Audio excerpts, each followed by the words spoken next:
জাহান্নামের অতল গহ্বরে আগুনের ছোঁয়া লাগে এক ধরনের গাছ হয়, কাঁটাযুক্ত দুর্গন্ধযুক্ত একটা গাছ, এটার নাম জাক্কুম। জেনে রাখবেন। কি নাম?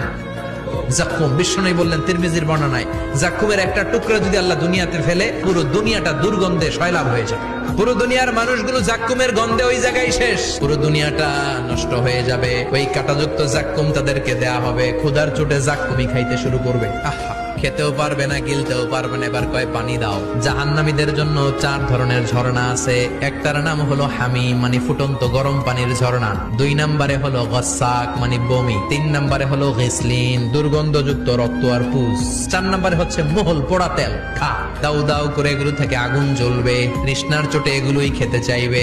এগুলোর পেয়ালা যখন মুখের সামনে আসবে, এগুলোর উত্তাপে গালের গোশত, চোখের গোশত, কপালের গোশত গুলো ঝলসে ঝলসে পানির মধ্যে পড়ে যাবে। তৃষ্ণার চোটে না পেরে ওইটাই গিলবে, যেখান দিয়ে বেরোবে কেটে ছিঁড়ে শেষ হয়ে যাবে। দিস ইজ জাহান্নাম। আমরা জাহান্নাম থেকে পানাহা চাই।